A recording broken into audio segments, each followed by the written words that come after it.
Gloria sea para nuestro Dios, amén. Qué bello cantar con ustedes, hermanos. Yo les confieso que una de las cosas que más disfruto cada domingo es tener este tiempo de adoración con nuestra iglesia. Yo no sé ustedes cómo alguien puede cambiar este plan por ir a la playa. Para mí esto vale oro. Estar aquí con ustedes, escuchar la palabra de Dios, escuchar a nuestro Dios, hablar a través de su palabra y tener este espacio de comunión, eso es algo único. Y tenemos que orar para que nos convenza de eso y nos ayude a disfrutar de eso, porque sé que para algunos esto no es tan fácil. Quiero darle la bienvenida a los que están aquí por primera vez. Hoy vamos a cumplir una amenaza que teníamos de hace ya algunos meses, y es que los habíamos amenazado con que íbamos a estudiar la primera carta de Pedro, y hoy vamos a dar inicio a esa amenaza.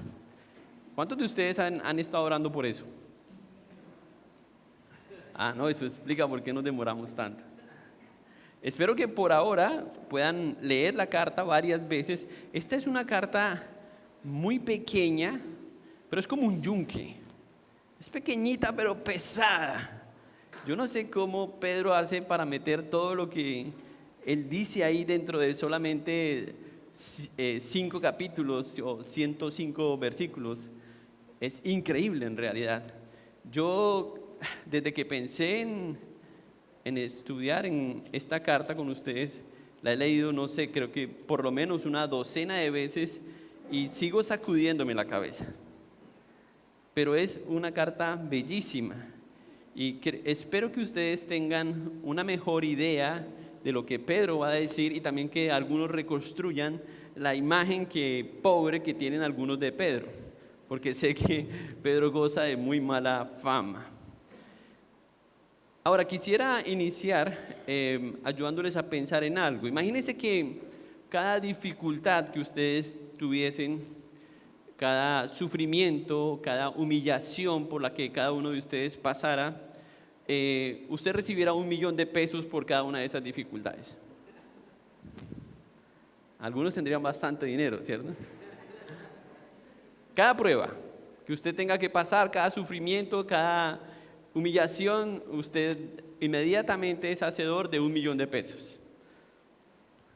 Yo creo que estaríamos orando que vengan las pruebas, ¿cierto? Señor, envíame pruebas esta semana. Necesito las pruebas. Pero las pruebas nos hacen pensar, de alguna manera, que son siempre perjuicios, que son cosas malas, que parece que no vemos nada bueno en medio de las pruebas, de las dificultades.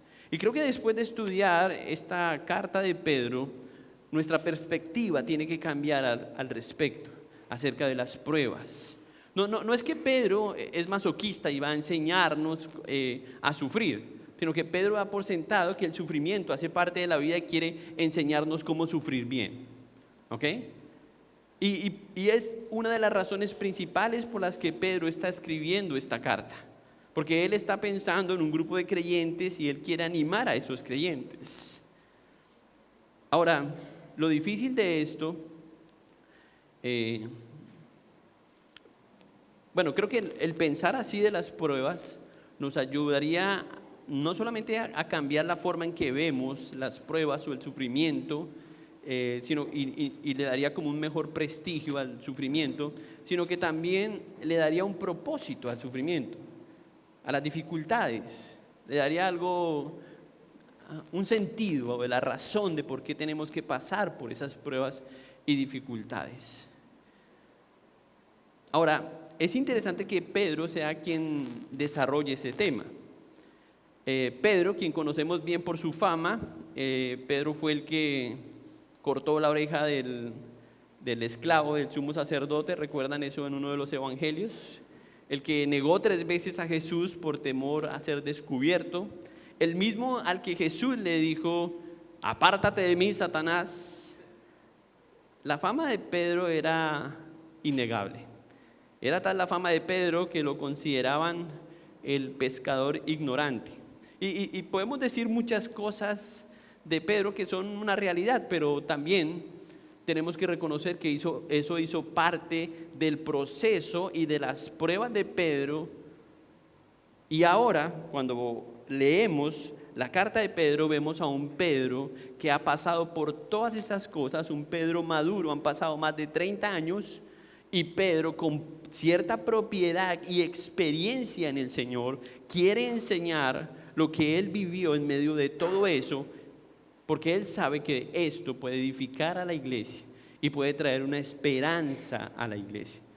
Porque muchas de las cosas que ocurren a nuestro alrededor, que mayormente tienen que ver con las pruebas y las dificultades, nos hacen perder de vista cuál es nuestra esperanza. Y a veces la esperanza de algunos es que no tengamos dificultades, no tengamos pruebas. Y si esta es su esperanza o su dificultad, pues usted sabe que esto nunca va a ser así, ¿sí? O sea, estamos corriendo tras el viento, porque en realidad no es así. Es obvio que durante el ministerio de Jesús, Pedro no entendía y evadía cualquier situación que tuviese que ver con pruebas, ¿verdad?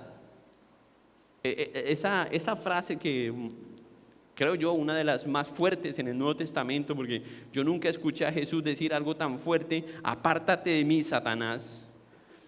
Eso era simplemente porque Pedro no entendía que Cristo necesitaba sufrir, padecer, morir por una causa. Entonces, eso no cabía en la mente de Pedro. Y obviamente eso hacía que Pedro reaccionara, evadiendo cualquier situación que lo enfrentara al sufrimiento o al dolor, incluso si no fuese algo que tuviera directamente que ver con él. De nuevo, aquí vemos a un Pedro diferente. ¿Qué hizo o qué va a hacer que Pedro desarrolle este tema de las dificultades y de las pruebas? Aunque él no solamente habla de eso, vamos a ver otras doctrinas en esta carta. Creo que cada doctrina que trata de enseñar Pedro en esta carta, al final está orientada a que cada una de las cosas que sabemos de Dios nos tienen que ayudar a vivir mejor en este mundo para llevarle la gloria a Dios. Y por eso él desarrolla este tema. Ahora, yo creo que una de las cosas que obviamente cambió la mente de Pedro fue el Evangelio. Él podía encarnar algunas de estas realidades de la vida diaria, de las cosas cotidianas, y quería compartirla con los creyentes. Pero esto no ocurrió hasta que después de que Cristo resucitara, él fuera testigo de esto. Y él menciona eso también en su carta. Así que poco a poco Pedro fue entendiendo y encontrándole el sentido al dolor y al sufrimiento. Y él estaba pensando en algunos creyentes que estaban lejos de donde él está escribiendo esta carta, que algunos suponen es en Roma. Pensando en esos creyentes, y va a mencionar algunos de esos lugares. Lo importante de el estudio de esta carta es que si usted y yo logramos entender bien el mensaje de esta carta, al final entonces estaremos mejor preparados para enfrentar todo lo que providencialmente, como hoy nos enseñaba el hermano Omar en su clase. Muy buena la clase, Omar. Tengo que hacer una cuña porque algunos están perdiendo una serie nueva de cómo tomar buenas decisiones. Pero si providencialmente Dios prepara cualquier situación en nuestra vida, vamos a estar mejor preparados si entendemos el mensaje de esta carta.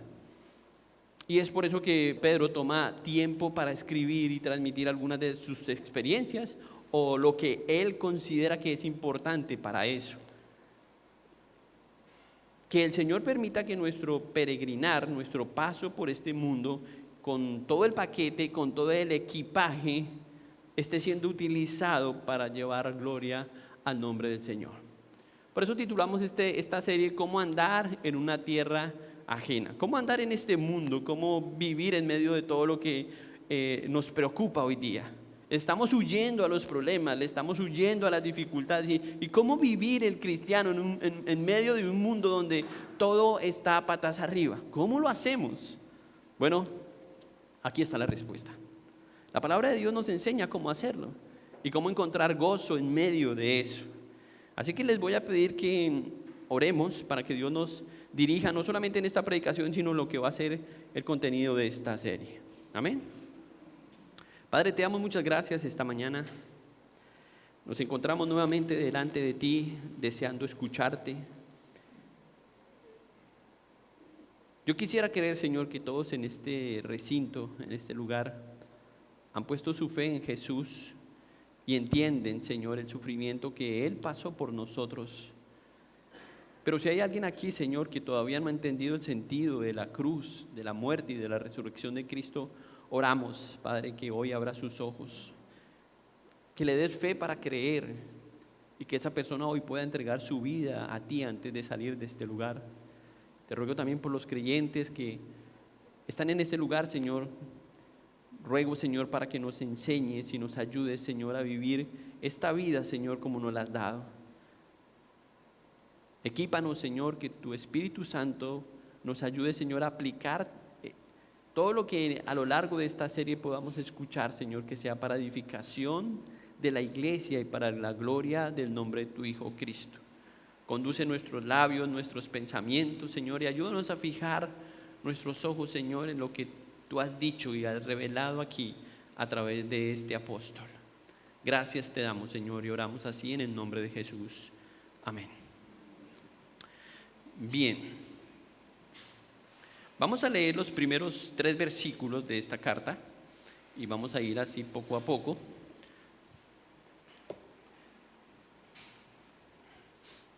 No tenemos que decir que necesitan una Biblia, pero si no la han prendido, no la han abierto, sería bueno que lo hicieran ahí.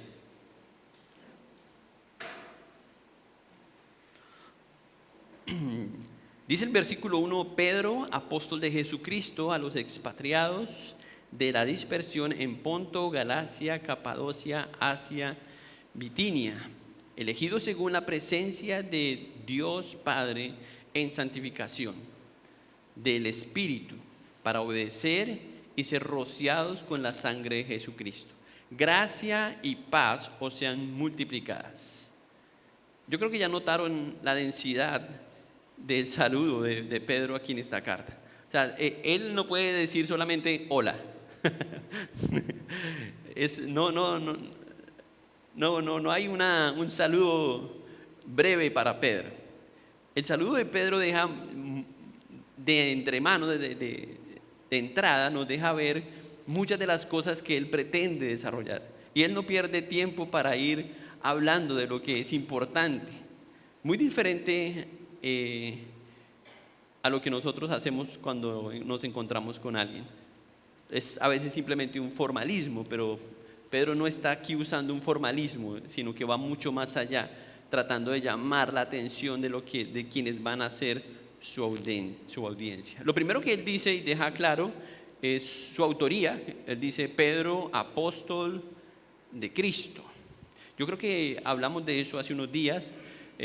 Pues no solamente Pedro está confirmando que es quien escribe la carta, sino que él es un apóstol de Cristo.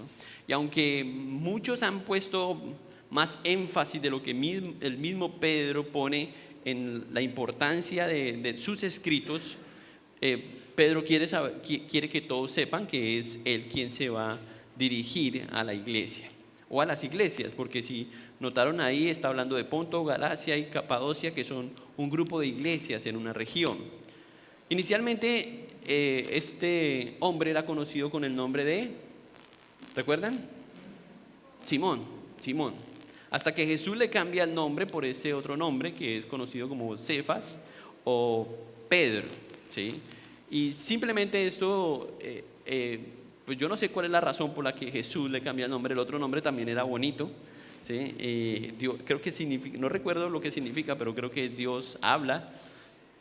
Pero en medio de todo lo que Pedro va a comunicar y lo que significa el nombre de Pedro, creo que finalmente podemos ver una conexión entre el propósito de que Dios le cambie su nombre. Y es que Jesús lo llama una roca sobre la cual Él va a edificar la iglesia. Y Pablo menciona eso ahí en Efesios, el capítulo 2, cuando dice que no solamente Pedro, sino los apóstoles son el fundamento de la iglesia. Y yo no veo una distinción entre uno más importante que el otro. De hecho, no sé por qué, pero aquí hablamos mucho de Pablo, ¿sí? pero en verdad, pues hablamos de los apóstoles, lo que corresponde. Lo que él hace después de presentarse es que nos revela ahí en la carta a quienes se dirige. Él dice: a los expatriados de la dispersión en Ponto, Galacia, Capadocia, Asia y Bitinia. Entonces él dice a quién o quiénes son sus destinatarios. Muestra su autoría, muestra su identidad al reconocer que es un apóstol del Señor llamado por Cristo. Es decir, que lo que él quiere es que cuando la gente escuche esta carta no piensen que Pedro está hablando, sino que está hablando Cristo. ¿Ok? Y eso es importante, y por eso Pedro toma el tiempo para decirlo. No es mi mensaje, es el mensaje de Cristo. Por eso se identifica de esa forma. Y en sus destinatarios, él dice que son los expatriados, que yo estaba charlando con el pastor Jonathan si eran judíos o gentiles, y yo veo una combinación de los dos, ¿sí? Hay varias razones por las que pienso que se dirige más a los gentiles que a los mismos judíos. Y al final coincidimos con el pastor Jonathan en esto. Pero en el capítulo 4 específicamente usa esa palabra gentiles. Déjeme ir un momentico allá, versículo 3 del capítulo 4. Bástate ya el tiempo pasado para haber hecho lo que agrada a los gentiles, andando en laxivias, concupiscencias, embriaguez, orgías. Bueno, hay una lista de pecados ahí. Y obviamente esto correspondía más al pasado de un gentil y no de un judío o de un romano. Entonces por eso yo tiendo a creer, aunque el término es muy general cuando él dice que se dirige a los que están dispersos o a los expatriados, podría aplicarse que es a gentiles y a romanos y a judíos. Pero el detalle es que en medio de esta situación él se está dirigiendo a los gentiles precisamente porque al desarrollo de la carta vamos a notar que esos mismos que pueden ser parte de la iglesia y otros que no lo son, están creando presión a algunos que son nuevos creyentes que son más débiles. Y están introduciendo cosas en la iglesia que al final no ayudan al crecimiento de la iglesia. Entonces él los menciona así: creyentes extranjeros dispersos en lugares, en esos lugares que él menciona. Pablo incluso en Filipenses capítulo 3 versículo 20 dice: a los que tenemos ciudadanía celestial. Y eso me hace pensar que lo que Pedro está diciendo aquí, hablando de extranjeros, no solamente tiene que ver con un grupo muy definido de personas, sino que también nosotros cabemos ahí en esos destinatarios. Porque él, si bien les llama extranjeros a ese grupo de personas o peregrinos, Pablo dice allá en el versículo que cité, en Filipenses 3:20, que nosotros también somos extranjeros o peregrinos en esta tierra. Y entonces podríamos estar ahí dentro de ese grupo hablando o entendiendo lo que el apóstol Pablo está diciendo. Eso incluiría varias iglesias, como ya él menciona ahí en el versículo. Luego en el versículo 2, noten lo que él dice: elegidos según la presencia de Dios Padre en santificación del Espíritu para obedecer y ser rociados con la sangre de Jesucristo. Bueno, eso es demasiado lo que él está diciendo ahí. Primero él dice los elegidos según el previo conocimiento de Dios. Él está diciendo simplemente que a esas personas que él se va a dirigir son las personas elegidas por Dios. No existe algo que pueda dar mayor confianza que saber que tú has sido apartado para algo o darle seguridad, y es lo que Pedro está tratando de hacer. Pedro no está tirando un mensaje a ver a quien le pega, sino que Pedro está enviando una carta que él espera que sea leída en estos lugares que ya mencionamos, y es una carta, por eso se llama una carta general, porque seguramente va a ir a otras iglesias, pero él espera que sea leída por los creyentes. ¿Ok? Entonces, obviamente él dice y se dirige a ellos como personas que Dios ha elegido ha llamado afuera a ser parte del pueblo de Dios. Y yo no sé si ustedes han tenido la experiencia de estar en un partido o en algo así donde están eligiendo a los jugadores, ¿sí? Pero siempre hay ansiedad cuando eso ocurre, ¿cierto? Y lo triste es que siempre dejan al malo de últimas, ¿sí? Pero Pablo no excluye a ninguno de ellos, sino él habla de un grupo que son elegidos, los elegidos según el previo conocimiento de Dios. Y creo que cuando habla de esa forma, si estamos, por ejemplo, aspirando a un cargo o estamos esperando que nos aprueben una decisión, es muy valioso saber que ya somos parte de algo. Y eso es lo que Pedro está tratando de decir. Los elegidos, ustedes tienen el sello de este mensaje, es para ustedes. Si son elegidos, este es un mensaje para ustedes. Es la forma en que creo que Pedro lo podría decir. Y obviamente la elección es una de las doctrinas más profundas en la Biblia, que no tengo el tiempo para desarrollarla aquí. Me gustaría hablar o mencionar algunas cosas, aunque sé que no vamos a estar de acuerdo con todo. Yo lo sé porque ya lo he mencionado algunas veces. La elección es un derecho de Dios, eso es lo que yo podría decir. Un derecho en el que en la naturaleza divina de Dios, Dios nos da cierta libertad. Eso ayudó para los que estaban esperando algo grueso, un pedazo de carne. Su derecho de elegir, su derecho de crear, ¿sí? Hace parte de eso, de la propia esencia de Dios. Y creo que cuando hablamos de esa elección, pues aunque muchos la ponen en discusión, pues tenemos que hacer un recorrido por toda la Biblia para darnos cuenta que es lo que Dios ha hecho todo el tiempo. Él elige, Él crea, Él hace, porque Él es Dios. Y yo sé que hay muchas cosas entre eso con las que podemos estar luchando. Luego de que Él dice que la carta va dirigida a ellos, dice... Bueno, miren otro detalle importante ahí en ese versículo, que el versículo 2 podemos ver también la Trinidad, como Pedro presenta ahí a las tres personas de la Trinidad. Dice, elegidos según la presencia de Dios, en santificación del Espíritu, para obedecer y ser rociados con la sangre de Cristo. O sea, este mensaje no solamente es en el nombre de Cristo, sino que es un mensaje que tiene que ver con Dios mismo y con toda su deidad, con toda la personalidad de Dios, ¿sí? Con toda la naturaleza divina de Dios. Y lo que él dice ahí es que este grupo de personas Dios las ha elegido en santificación. Esa elección de la que hablamos nos da una nueva posición ante Dios, que nos permite ser vistos de forma diferente ante Dios y nos da la idea de cómo debemos ahora caminar. Eso es lo que se llama en la teología la posición inicial de santificación. Entonces, mire lo que está diciendo Pedro. Pedro dice que hay un grupo de personas que han sido llamadas por Dios, elegidas por Dios, santificadas por Dios, ¿a través de qué?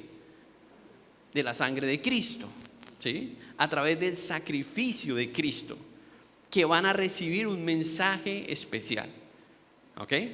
Ojalá que usted esté ahí dentro de ese grupo de personas, y si no lo está, no se preocupe, porque al final de este mensaje usted puede tomar una decisión y hacer que este mensaje sea un mensaje para usted y que el Señor lo escuche para eso. Pero otra cosa que deja ver Pedro aquí, dice que esas personas que han sido llamadas por el Señor son llamadas para obedecer y ser rociados con la sangre de Cristo. O sea, mire lo que dice Pedro, que cualquier persona que ha sido elegida por Dios ahora, está en la capacidad de obedecer a Dios. Gracias que Cristo hizo un sacrificio por él. Esto simplemente debe ayudarnos y debe animarnos. Claro, si pensamos en el contexto de la audiencia de Pedro, personas creyentes como usted y como yo, que están luchando con cosas, con pruebas, con dificultades, están siendo tentados, están siendo presionados culturalmente por los romanos, por los judíos, porque ellos estaban haciendo y viviendo cosas que no correspondían a un gentil. Entonces podemos entender el valor de lo que Pedro está diciendo aquí, que esas personas elegidas ahora tienen el poder para obedecer al Señor. Y eso es muy importante porque eso es lo que Él espera que ocurra después de lo que Él va a decir al terminar esta carta. Que gracias a que hemos sido elegidos, que gracias a que Él o Jesucristo y su sacrificio nos ha cambiado y nos ha hecho parte de estas promesas, ahora nosotros podemos obedecer a la palabra de Dios y a lo que finalmente Él quiere desarrollar con todo este mensaje. Ser rociados con la sangre simplemente es un símbolo de limpieza y de perdón o de remisión de pecados, si podemos decirlo así. Y él termina ese versículo diciendo gracia y paz abundante. Es como al final de esta introducción o saludo, esta es la oración de Pedro por ellos, diciendo que el Señor abunde en paz y abunde en gracia para ustedes. Y luego inicia. Parece que ya terminó el mensaje, ¿cierto? Porque ya ha dicho bastantes cosas valiosas en las que él va a profundizar en los próximos 5 capítulos. Él no deja solo esto ahí, sino que él va a ir desarrollando esto que fue su introducción, lo va a ir desarrollando. Ahora introduce desde el versículo 3 en adelante otra introducción a lo que sería el desarrollo de la carta, que va desde el versículo 3 hasta el versículo 12, que es precisamente lo que queremos desarrollar esta mañana. Después de este breve pero profundo saludo, Pedro quiere transmitir a los creyentes una confianza para que los creyentes avancen en su peregrinar. Él ha escuchado que ellos están estancados, que ellos están siendo atacados, ellos están en tierra ajena, y presenta algunas convicciones que todo creyente debe tener. Y vamos a mencionar por lo menos 3 convicciones que cualquier creyente debe tener para poder andar en tierra ajena, en medio del panorama que sea. ¿Ok? Entonces vamos a leer el versículo 3 al 5 y vamos a leer la primera convicción. Dice el versículo 3: bendito el Dios y Padre de nuestro Señor Jesucristo, que según su grande misericordia nos hizo renacer para una esperanza viva por la resurrección de Jesucristo de los muertos, para una herencia incorruptible, incontaminada, inmarcesible, reservada en los cielos para vosotros, que sois guardados por el poder de Dios mediante la fe para alcanzar la salvación que está preparada para ser manifestada en el tiempo postrero. Increíble, ¿cierto, Pedro? La primera convicción que vemos aquí, que Pedro quiere transmitir, y ojalá que esto intente, yo sé que no lo va a hacer, pero que intente resumir todo lo que él ha dicho en esos 3 versículos, es que somos guardados en el poder de Dios. Esa es la primera convicción. Él quiere decirle a todo creyente en todo lugar, donde quiera que se encuentre, donde quiera que escuchen este mensaje, somos guardados en el poder de Dios. ¿Notaron dónde está eso? ¿En qué versículo está? Versículo 5: que sois guardados por el poder de Dios mediante la fe. Ahí está la garantía, que es mediante haber creído en Jesucristo, Dios nos ha asegurado, nos tiene guardados mediante su poder, mediante la fe. Y esto es algo muy valioso para lo que él va a desarrollar. Pedro lo primero que hace entonces es alabar a Dios por lo que él ha dicho, lo que Dios ha dicho y lo que Dios va a hacer, incluso lo que Dios está haciendo en la vida de estas personas. Él dice que todo esto es gracias a las misericordias de Dios, que no hay ningún mérito propio para que Dios responda a nuestro favor o nos permita algo, sino que es simplemente por su misericordia. Bendito el Dios y Padre de nuestro Señor, que según su grande misericordia, no es solamente misericordia, sino su grande misericordia. Yo sé que a veces es difícil entender la misericordia de Dios. O sea, uno se pregunta, ¿cómo? ¿Por qué? Y yo estaba hablando con una persona hace unos días y me decía, enfáticamente me decía, él no es creyente, él me decía, yo estoy seguro que Dios no me puede perdonar. Porque si Dios me perdonara sería completamente una injusticia. Y yo ya, bien, teológicamente dijo algo correcto. Sería injusto, no es justo, pero Cristo lo hizo justo. Y es justamente como introduje el Evangelio a esa persona. Entender la misericordia de Dios y cómo opera Dios cuando lo único que el hombre merece es la condenación por el pecado, es una cosa que nos va a desgastar o nos va a tomar el resto de la vida aquí. Pero finalmente yo creo que al final, en la gloria futura, con el Señor vamos a entender más claro algunas cosas en la esencia de Dios, porque nuestra propia naturaleza pecaminosa muchas veces no deja ver cómo brilla la misericordia y la gloria del Señor, e incluso malinterpretamos lo que Él dice. Él dice que su misericordia, que es por Él, y mire lo que Él dice con respecto a su misericordia, que según su misericordia Él nos hizo, ¿qué dice? Renacer. Hablamos de un nuevo nacimiento. Eso es lo mismo que dice Jesús a Nicodemo ahí en Juan capítulo 3, que es una obra de Dios el nacer de nuevo.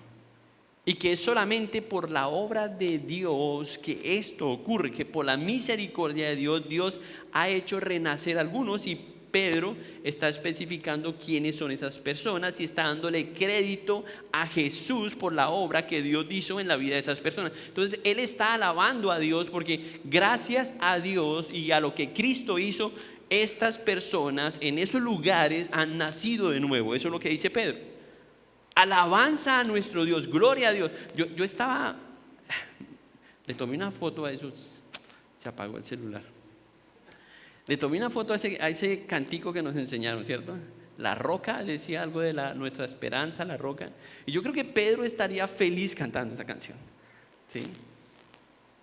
O sea, entender que la obra de Cristo hoy no solamente nos tiene en ese lugar, sino que nos prepara para disfrutar en la gloria futura con Cristo cosas que nosotros no entendemos, cosas que no comprendemos.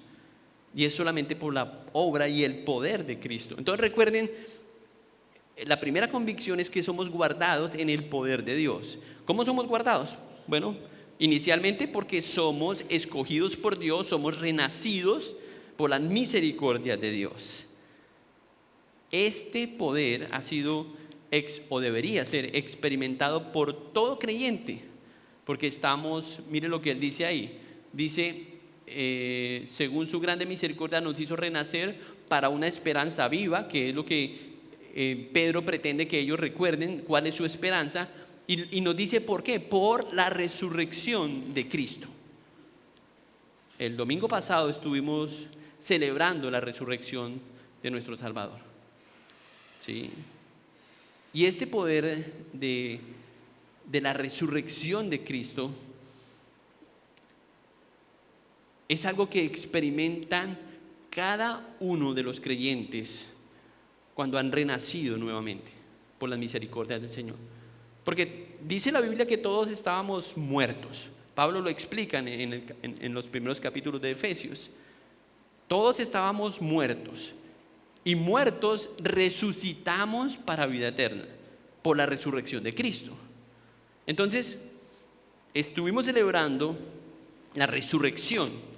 Y claro, la resurrección es algo glorioso cuando pensamos que la persona de Cristo salió de la tumba, tomó su cuerpo y vivió y vive entre nosotros. Eso es algo glorioso. Pero ese mismo poder de la resurrección, es lo que quiere decir Pedro, habita entre nosotros para nosotros enfrentar la vida y todas las pruebas o las dificultades que lleguemos a tener en este mundo. Ese mismo poder, y por eso es que Pedro está introduciendo el Evangelio aquí, porque él sabe que la única forma de poder enfrentar todo lo que nos depare Dios en un mundo como en el que vivimos es entendiendo la obra de Cristo. No hay otra forma. Y por eso es que hay personas que toman tan malas decisiones en medio de una crisis, porque no hay esperanza. Pero Pedro dice que nuestra esperanza es haber sido renacidos por la resurrección de Cristo, porque Dios resucitó a Cristo y eso es muy valioso. Él lo hizo para que tengamos una esperanza viva. Cuando el velo se rasgó, cuando la tumba quedó vacía, eso fue y ha sido la prueba suficiente para que entendamos de cuál poder o a cuál poder se refiere Pedro. Ahora, dice Pedro nuevamente que esa es nuestra herencia. Versículo 4, por la resurrección de Jesucristo de los muertos para una herencia incorruptible, incontaminada e inmarcesible. 3 palabras ahí, que tienen que ver con la misma herencia.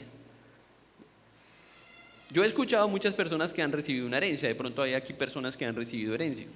Pero la herencia de la que Pedro, es una herencia que nunca se acaba, que no se gasta. Es una herencia que no, en otras palabras, que no se pudre. Esa sería la palabra cuando hablamos de incorruptible, que no se corrompe, que no se malgasta, no se daña, correcto. Esa es nuestra herencia. Lo demás, no importa cuánto recibamos o cuánto esté en el testamento, se va a acabar. Pero lo que Pedro quiere intentar hacer es poner los ojos de estos creyentes en Cristo y en su herencia, para que todo lo que está pasando aquí en este plano tenga un valor para ellos. ¿Entienden? O sea, voy a darles un ejemplo. Si usted tiene un problema, digamos que usted le llega una factura injustificadamente cobrada por X valor, no voy a mencionar ninguna empresa para no tener problemas, pero luego usted se da cuenta que al mismo tiempo que usted recibe esa factura, alguien deposita en su cuenta 20 veces el valor de esa factura. Eso cambia la perspectiva del problema, ¿cierto?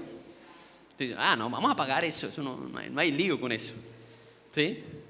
Porque si su enfoque está en los problemas, es lo que pretendo ilustrar. Si su enfoque está en los problemas, si su enfoque está en el sufrimiento y no en lo que tiene más valor para usted, entonces eso va a ser un sufrimiento sin valor. Y eso es lo que Pedro evita que los creyentes pasen. Su mayor tesoro se puede pudrir, pero este tesoro del que habla Pedro dice que es incorruptible, ¿sí? Y yo creo que eso supera cualquier cosa. Pablo dijo, por ejemplo, con Cristo estoy juntamente crucificado y ya no vivo yo, mas Cristo vive en mí. ¿Por qué dijo esas palabras de esa forma el apóstol Pablo? Porque él sabía que su mejor tesoro era Cristo. Y ya conocemos la historia del apóstol Pablo. Pablo sabía que él podía confiar completamente en su tesoro, en su herencia, que él estaba siendo guardado por el poder de Dios para lo que Dios lo llamó a hacer. Y él no tenía miedo a nada. Es increíble. Oraba por ir a lugares donde otros le decían, no vayas allá. Y él oraba porque quería ir a ese lugar. Pero él entendía que Dios y el poder de Dios reposaba sobre él. Y no hay nada de imprudencia en eso, es simplemente tener convicciones claras acerca de quién es nuestro Dios y lo que Dios ha prometido hacer. Y una de sus promesas, ahí está en el versículo 5, es que Él nos va a guardar. Él nos va a guardar. Ese mismo poder para resucitar es el que Pedro quiere que todos entiendan que es suficiente para enfrentar las circunstancias, el dolor en medio de nuestro peregrinaje. ¿Hay poder? Claro que hay poder. Y tenemos el poder de pasar por cosas que ninguno de nosotros quiere pasar. Me duele cuando alguien sufre. Me duele cuando alguien está pasando con una lucha. A veces son disgustos, pero duele. Eso duele. Hay una parte nuestra, de nuestra naturaleza, que se duele con eso. Pero no estamos hablando solamente de eso, sino que otra vez el apóstol Pedro lo que intenta es que nosotros podamos darle valor a ese sufrimiento, no esquivar el sufrimiento, sino que le podamos dar valor a ese sufrimiento, que valga la pena sufrir si es necesario. Él va a hablar más adelante de eso. No solamente en los versículos que sigue, sino en el capítulo 2, él desarrolla más ampliamente lo que es el sufrimiento, específicamente en algunas áreas de la vida de los creyentes. Él va a hablar, por ejemplo, del sufrimiento con respecto a los abusos por medio de los que son esclavos y tienen que aguantar a jefes abusivos. Él habla de eso. Y obviamente nosotros, cuando hablamos de sufrimientos como cristianos, podemos tener una idea muy diferente, por ejemplo, de algunos cristianos que están en otros continentes, que seguramente están siendo perseguidos por su fe, que no les permiten reunirse. Pero lo claro es que todos los creyentes están siendo perseguidos de una o de otra forma. Si no están siendo perseguidos por el mundo, es lo mínimo, creo que es la persecución de la fe del cristiano. Por eso me gusta mucho lo que Pablo dijo: con Cristo estoy juntamente crucificado. Y lo que él pretendía era que su fe y el tesoro o su herencia fuera algo real. Un poder que nos quiere librar no solamente de la muerte, sino un poder que nos quiere ayudar a enfrentar la vida. El poder de Dios mediante la fe para alcanzar la salvación que está preparada para ser manifestada en los tiempos postreros. La salvación es algo presente, pero también es algo futuro. Y hermanos, no vemos todavía toda la gloria de nuestra salvación futura. Si nosotros tuviésemos un microsegundo en la eternidad para ver nuestra salvación como luce, estoy seguro que nosotros viviríamos muy diferente a como vivimos hoy día. Pero no entendemos esa gloria. Pero el intento de Pedro es que podamos ampliar nuestra visión acerca de esas cosas. Leamos el versículo 6 ahora. Dice Pedro: en lo cual vosotros os alegráis, aunque ahora por un poco de tiempo, si es necesario, tengáis que ser afligidos en diversas pruebas, para que, sometida a prueba vuestra fe, mucho más preciosa que el oro, el cual aunque perecedero se prueba con fuego, sea hallada en alabanza, gloria y honra cuando sea manifestado Jesucristo, a quien amáis sin haber visto, en quien creyendo, aunque ahora no lo veáis, os alegréis con un gozo inefable y glorioso, obteniendo el fin de vuestra fe, que es la salvación de vuestras almas. Otra vez, el énfasis de Pedro no es solamente que lleguemos a la meta, sino que lleguemos bien a la meta, ¿sí? No es solamente que hay que saber llegar a la meta, al final de todo esto, ¿sí? Y es la idea de que podamos disfrutar nuestro recorrido, ¿sí? Como dice el catecismo de Westminster, ¿cierto? Disfrutar, la primera pregunta, disfrutar de Dios. Disfrutar de Dios. Y eso es lo que Pedro quiere que los creyentes entiendan. Ahora, la segunda convicción es que nuestras pruebas deben producir alabanza y gloria a Cristo. Yo no tengo que preguntarles si tienen alguna prueba o dificultad, porque algunos con la sola cara me ayudan.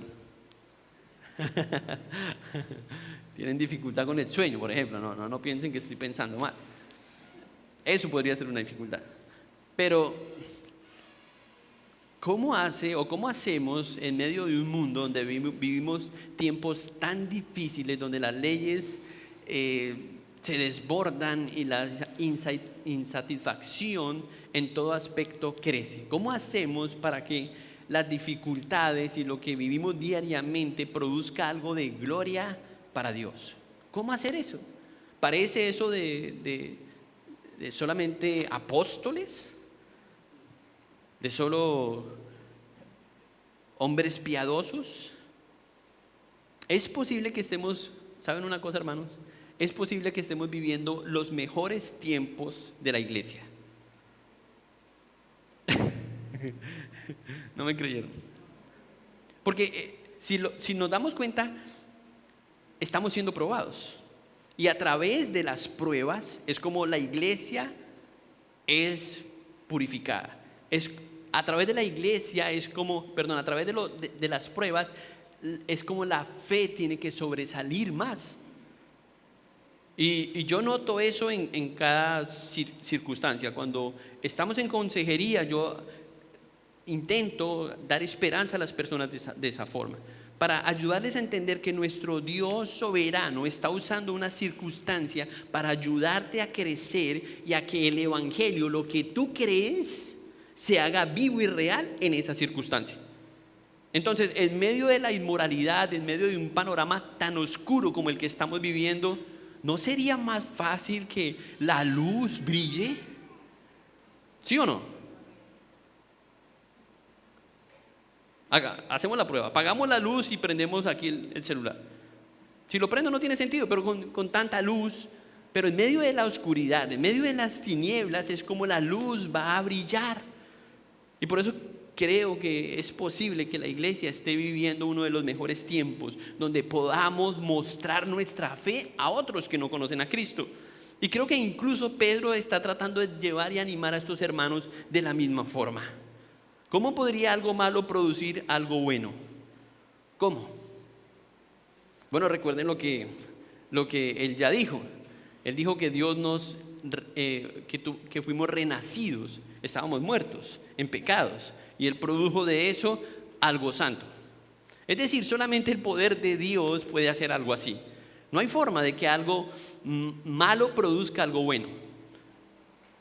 Por nosotros, por nuestra cuenta, no es posible, ¿sí? ¿Recuerdan lo que dijo José allá en el capítulo 50 en Génesis? Cómo Dios encaminó lo malo hacia lo bueno.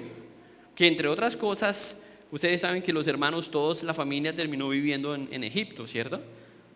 Y saben lo que ocurrió después, ¿cierto? Y ahí se desarrolla la historia con Moisés. O sea, una cosa va a llevar a la otra, pero al final de todo Dios estaba gestando todo eso para sus planes y para que el pueblo creciera y la gloria de Dios creciera en medio de un pueblo que iba a ser probado, que iba a pasar por dificultades, que iba a pasar por un desierto, que iba a aguantar hambre, pero que los demás observaran quién era el Dios de ese pueblo. Obviamente ellos fallaron. Obviamente nosotros hemos fallado, pero Pedro pretende que nuestra fe pueda crecer. Si nosotros tenemos dificultades y pruebas, debemos aprender a quejarnos bien, a quejarnos de tal forma que la gloria de Dios esté en medio de la queja, ¿sí? Gracias a Dios por ese dolor de cabeza, ¿sí? Gracias a Dios por esa deuda. Una persona me dijo, estoy cansado de la deuda, estoy cansado de pagar, estoy cansado. Yo dije, pero dale gracias a Dios que estás pagando. ¿Sabe que sí? Me dijo, no le debo, estoy pagando. ¿Sí? O sea, hay formas de que incluso las dificultades, las pruebas de la vida puedan ser útiles para alabar a Dios, glorificar a Dios. Hermanos, yo estoy diciendo esto, pero ustedes no saben la forma en que yo viví esta semana, ¿sí? Haciendo escritos y defendiéndome de algunas empresas y de injusticias. Pero en medio de eso uno tiene que frenar y decir, ok, Señor, esta es tu iglesia, este es tu dinero, tú eres soberano, yo no tengo el control. Entonces voy, ¿sí? Y eso cambia las cosas, pero si nos centramos en las injusticias y porque este sí, porque este no, y ajá, y el otro, wow. Eso hace que la vida sea muy diferente. Las pruebas autentican nuestra fe. Las pruebas validan lo que creemos. Al final, las pruebas lo que hacen es ver doctrinalmente dónde estamos. ¿Quiere conocer bien a una persona y conocer en qué cree? Porque muchos dicen, yo creo en Dios, mi Diosito lo puede todo. Y en medio de una crisis, que no es crisis, pero ellos le llaman crisis, en medio de una crisis, corren a buscar otros dioses.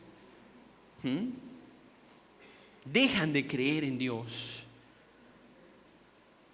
Sí, no me miren así, eso es posible. Entonces, la fe, y yo no lo estoy diciendo, miren lo que dice Pedro ahí, versículo 7, para que sometida a prueba vuestra fe, mucho más preciosa que el oro, el cual, aunque perecedero se prueba con fuego, sea hallada en alabanza y gloria y honra cuando sea manifestado Cristo.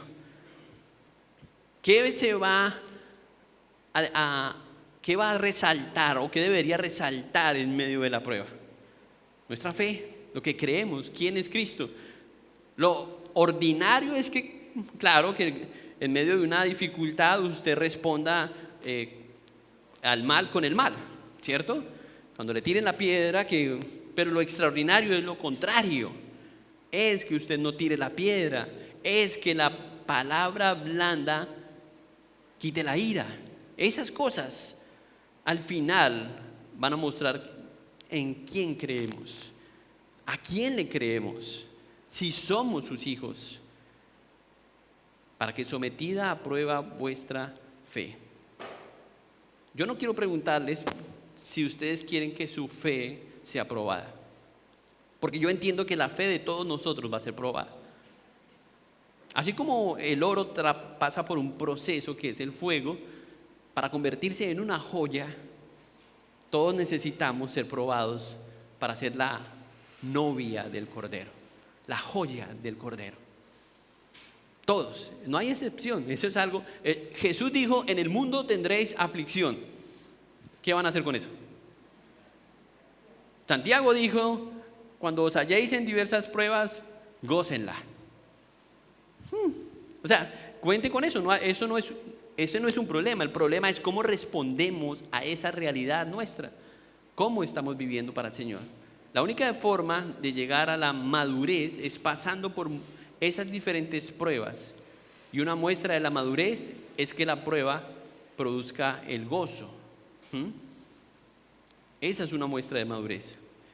O sea, bueno, no quiero dar ejemplos tan gráficos, pero si es lo contrario, usted sabe que si está quejándose de la vida, que mire que esto, que nada, ese es el resultado de la prueba de la fe de un verdadero creyente. Pregúntese eso. ¿Usted cree que la forma en que está respondiendo a esa prueba está glorificando de alguna manera a Dios? Su prueba ahora, su dificultad, lo que lo tiene molesto, lo que lo inquieta, lo que lo intranquiliza. Eso de alguna forma, ¿hay alguna manera de que eso glorifique al Señor? Sí. Si usted es una persona renacida, como dice aquí Pedro. Santiago nos dice lo mismo: hermanos míos, tened por sumo gozo cuando halláis en diversas pruebas, sabiendo que la prueba de vuestra fe produce paciencia. Es como el Señor nos va puliendo. En medio de las dificultades podemos conocer en qué cree una persona. Cuando una iglesia no está siendo probada, a mí me gusta esto porque yo lo escuché de Miguel Núñez, hay que darle el crédito a él. Él dijo una vez en una conferencia de pastores, él dijo: pastores, tenemos que enseñar y preparar a la iglesia para sufrir. Yo no escuché ningún amén, ¿sí? Pero es una realidad. Eso no iría bien con el nombre de algunas iglesias. Paren de sufrir. ¿Cómo hace uno con eso? Pare de sufrir, ¿no? Aquí está diciendo aprendan a sufrir. Que su sufrimiento produzca gloria, gozo en medio de su peregrinaje. Otra vez, Pedro va a desarrollar muy bien esto en el capítulo 2. Y me gustaría tener tiempo para leer algunas cosas, pero vamos a ir estudiando la carta y es casi seguro que vamos a tener que regresar a este pasaje. ¿Usted está pasando por una prueba hoy? ¿Sí? Bueno, su meta es que eso glorifique al Señor. No lo olvide. Es su tarea. Y Él nos dice, me encanta como dice, tengo que desviarme, pero ¿qué hacemos? En el capítulo 2 de Segunda de Pedro, porque este versículo me gusta mucho. en el segunda de Pedro, el capítulo 1 dice, como todas las cosas que pertenecen a la vida y a la piedad nos han sido dadas por su divino poder mediante el conocimiento de aquel que nos llamó por su gloria y excelencia. Al ser participantes de la naturaleza divina, somos capacitados por Dios para enfrentar las pruebas. Eso es lo que dice Pedro, y Pedro desarrolla eso en su segunda carta. Bueno, leamos los últimos versículos que se está acabando el tiempo. Versículo 10, para mirar la tercera y última convicción. Los profetas que profetizaron de la gracia destinada a vosotros inquirieron y diligentemente indagaron acerca de esta salvación, escudriñando qué persona y qué tiempo indicaba el Espíritu de Cristo que estaba en ellos, el cual anunciaba de antemano los sufrimientos de Cristo y las glorias que vendrían tras ellos. A esto se les reveló que no para sí mismos, sino para nosotros administraban las cosas que ahora os son anunciadas por los que os han predicado el Evangelio por el Espíritu Santo enviado del cielo, cosas en las cuales anhelan mirar los ángeles. Esta es la tercera convicción. Somos privilegiados al entender el Evangelio. Si entendemos eso en medio de las pruebas, que tenemos un privilegio enorme, ¿Ustedes algunos notaron que estoy estrenando gafas? ¿Sí o no? Nadie. Las hice exactamente iguales para que no sospecharan. Pero yo sí lo sentí cuando me las puse, porque la semana pasada no los podía ver muy bien. Hay cosas que nos ayudan a ver claramente otras. Y las gafas del Evangelio nos permiten ver los problemas de tal forma que los problemas ya no son problemas, sino son oportunidades para crecer, para confiar más en Cristo, para aumentar nuestro amor, para ser más humildes. Pero solamente a través de las gafas del Evangelio nosotros vamos a poder ver eso. Por eso es que, mire cómo desarrolla ese tema Pedro. Pedro dice que los profetas que profetizaron la gracia destinada a vosotros inquirieron. O sea, los hermanos del Antiguo Testamento se mataron la cabeza tratando de transmitir las cosas que tenían que ver con el Evangelio, que ahora nosotros entendemos tan claramente, pero no vemos la belleza y el privilegio que tenemos que ellos no tuvieron, que por la gracia de Dios nosotros hoy entendemos. Eso es lo que Pedro dice. Y estamos resumiendo todo lo que todos los profetas recibieron.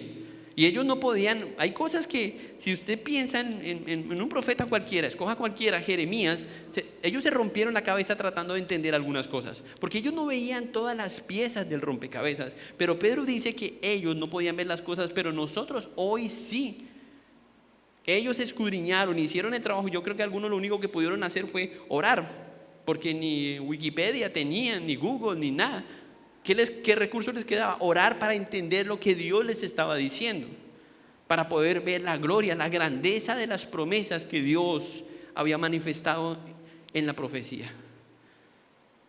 ¿En qué momento? ¿En qué tiempo? Y aunque ellos entendían que vendría un sufrimiento, cuando Isaías, por ejemplo, recibió la profecía, Isaías 53, él no entendía todo lo que nosotros hoy vemos. Nosotros entendemos Isaías 53 porque obviamente la historia nos permitió a nosotros ver el desarrollo de eso. Pero piensen en Isaías, luchando, indagando, orando, Señor. Y él veía eso en sí mismo, pero no entendía cómo el Hijo de Dios, el Cordero de Dios, iba a sufrir en lugar de los pecadores. No había razonamiento, no había forma de entender el lujo de detalles en esa profecía como hoy lo entendemos nosotros. No había manera. Bueno, a menos de que Dios lo revelara en otro, que a veces a través de otro profeta continuaba la revelación para ayudar al profeta o al pueblo que recibía la profecía. Dice el versículo 12, a esto se le reveló que no para sí, sino para nosotros administraban las cosas que ahora nos son anunciadas. Hermanos, hemos anunciado desde este púlpito el Evangelio. El Evangelio, que es un privilegio. Nunca nos cansaremos de predicar lo mismo, el Evangelio, las buenas nuevas que Cristo vivió, murió y resucitó para darte una vida nueva y para que confíes en el poder de su resurrección y vivas para Él. Ese es el mensaje. ¿Y por qué necesitamos repetir eso tantas veces? Porque hay personas que están aquí sentadas y han escuchado eso, pero... ajá. Ajá, es que eso va a ser la diferencia en la eternidad, en tu eternidad. Y en cómo vas a vivir ahora para el Señor, o cómo estás viviendo. Ellos tenían que inquirir, indagar. Muchas cosas tomaron por sorpresa a los profetas. Muchos de nosotros creemos que los primeros cristianos les tocó más fácil que a nosotros, pero no es así. No es así. Pedro quiere ayudar a estos hermanos que están luchando con algunas cosas a entender que somos privilegiados con el Evangelio y que a través del Evangelio podemos soportar las pruebas, podemos ser parte de las mismas promesas de las que hablaron todos esos profetas en el Antiguo Testamento.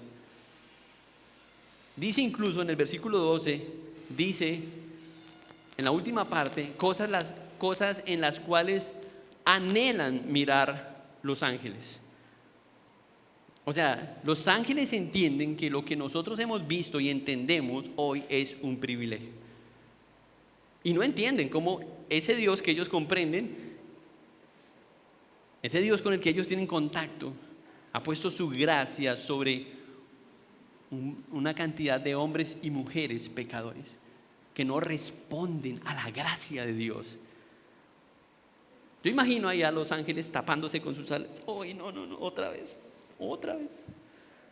No entienden, ellos no comprenden cómo todo esto que Dios ha hecho a través de su Hijo Cristo todavía sigue siendo rechazado por algunos, y cómo algunos se rehúsan a pensar que providencialmente Dios puede usar todo para la gloria suya y para el crecimiento de la iglesia.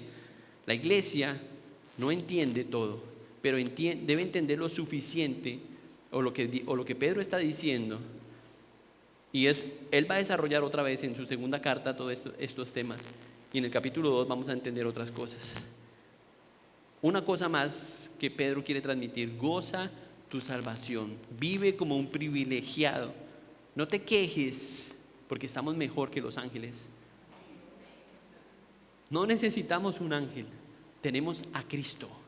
Y si tenemos a Cristo, dice él que lo tenemos todo, que ese es nuestro tesoro, que esa es nuestra herencia, y que con Cristo podemos superar cualquier lucha, cualquier aflicción, grande, pequeña, mediana, roja, gris, no importa. Si tenemos a Cristo, lo tenemos todo. Oremos. Padre, gracias te damos esta mañana.